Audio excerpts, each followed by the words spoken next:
What is going on, guys? Money Webby here, back again on Monday. 8-game slate here tonight. Should be a good one. Some good pitching at the top of the slate, and definitely some good value bats throughout. I got it broken down. Money 6 for you. 6 of my favorite plays on the board. 2 pitchers, 3 batters, and a value hitter throughout there. So go ahead and drop a like in the video before we get going. I would greatly appreciate that. Let's try to get over 100 likes in this one, and let's just get into the video.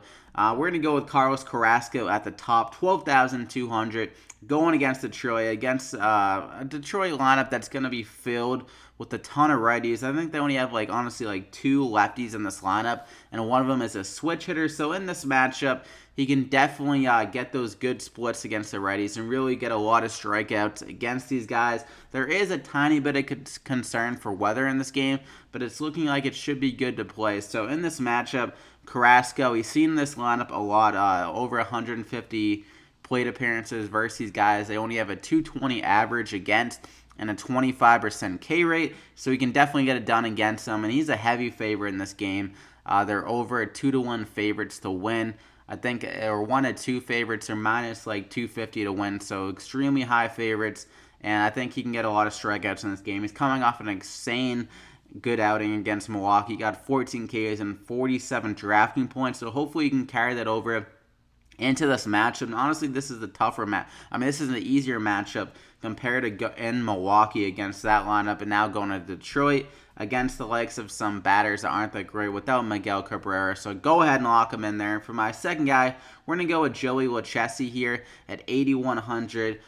Good matchup against Colorado because they have a big park downgrade going from Coors Field to San Diego here. He's seen this lineup twice, and he pitched some of his better games against them. 6 innings, 8 Ks, and 5 innings, 7 Ks, only allowing 1 hit. So he definitely has their number. 30 and 22 drafting points on both of those games. So that's exactly what we want to see at 8,100. Just get us over 20 drafting points, and we'll be good. Vegas likes him a lot in this game. They're only projected 3.4 runs for the Rockies. And yeah, so he has good strikeout stuff, as he's kind of been showing throughout the year. A good young prospect, so he'll try to keep it going in this spot. Only concern is that his pitch limit has been kind of up and down, and he's allowed a few walks here and there. But if his stuff is on, he's going to be able to return a ton of value at 8,100. And Colorado, they do kind of struggle a lot in San Diego and just out of Coors Field for the most part in these pitcher-friendly ballparks. So I like Lucchesi here. I like his stuff. Lock him in there. So that leaves you with 3,700 remaining per player for the hitters. So for my first guy, we're going to go with the lefty masher and Brian Dozier going against Wade LeBlanc. Not a great pitcher. He has definitely been struggling over the last few years. He struggled more against lefties last year, but Dozier is just so elite against left-handed pitchers. If you look at his numbers versus lefties last year, he had a 303 ISO and a 437 WOBA against lefties, so insanely good. I believe in one of these games he faced a lefty recently against the Angels and hit that home run in the first inning. So he's hitting the ball well recently in some of these games, and he's just nasty against lefties. So I like him a lot in this game against Wade LeBlanc. Not a good pitcher. Brian Dozier, lock him in there. You can definitely go yard against him. And for my second guy, we're going to go with more of a kind of value guy. Yonder Alonso at 3,500, going against one of the worst pitchers in this kind of slate and just in the MLB. Mike Fiers here. And the Indians, they're projected at 5.2 runs. So Alonso here should be in the 5 spot. We'll have a lot of RBI opportunities, hopefully with the guys in front of him. And even if he doesn't, he has some good history against Fiers. 6 for 14 with 2 doubles. And Fiers has been allowing a ton of hard contact and home runs to lefty batters this year, allowing 3.3 home runs per 9 to lefties. So he's getting killed against lefties. And Alonso, he's extremely good against right-handed pitchers. Great power. Already 9 home runs. 6 of them have come against right-handed pitchers. So I like him a lot in this game. Nice value. Lock him in there. And for my third guy, we're going to go with another home run guy. Insanely good against lefties this year. Jorge Soler at 4,100 here. So looking at this matchup, he's going against a young pitcher, Ryan Yarbrough, whatever. He's kind of been okay throughout his first couple of starts, but Soler has just been absolutely murdering lefty pitches this year. If you look at his splits, he has a 366 ISO, and a 5.08 WOBA against lefties. And he also gets the benefit of the weather. It's extremely good for righty power hitters. There's 10-mile-an-hour winds blowing to left field, and also it's projected to be around 80 degrees for the temperature, so that will help the ball carry. If Solar hits one out there, the ball can carry to the outfield. He already has, I think, 4 out of his 5 home runs have come against left-handed pitchers, so extremely good stuff.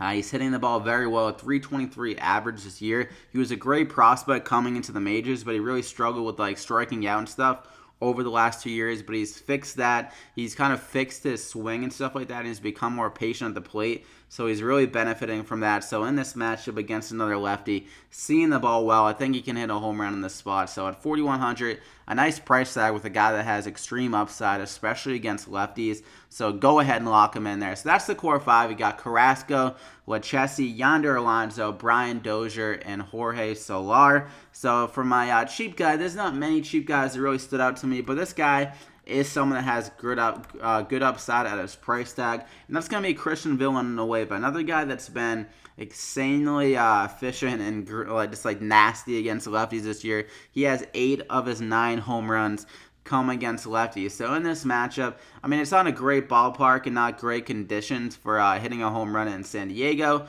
but he is used to the San Diego. I mean, it's not like it's a park downgrade. He does play here for the most part, and he still is hitting home runs here. He has 7 out of his 9 home runs actually at home, but he has been playing a lot more games at home. But still, that's impressive with 7 home runs in San Diego. So it's not like he's facing a downgrade technically playing in San Diego. And in this matchup against Tyler Anderson, Villanueva is 3 for 8 against them with 1 home run. So he definitely has the power to do so.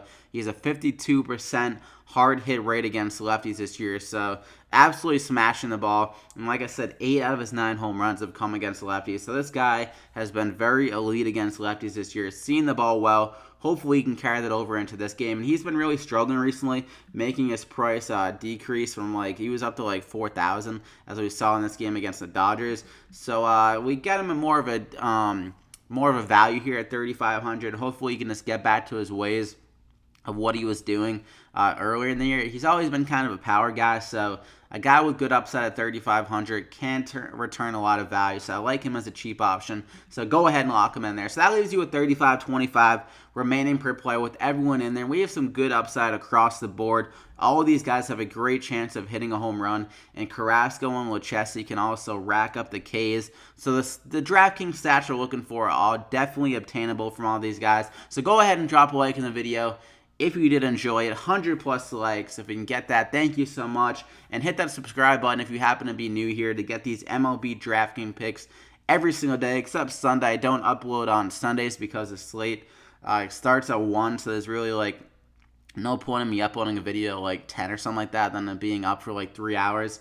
So I hope you guys understand that. But also hit that bell icon to get alerted every time I upload these videos so you can get them a little bit earlier. As soon as I upload it, you can check it out and kind of have an idea of what I'm thinking, and then you can kind of pivot off my guys if you don't like them or anything like that. But just to get some kind of more opinion, it's good to have some more opinions on what the slate is kind of looking like. So just kind of weigh it out in your head, whatever. If you don't like my picks or if you do like them, you can throw them out there. So good luck tonight, guys, on this 8-game slate. Hope you take home some money.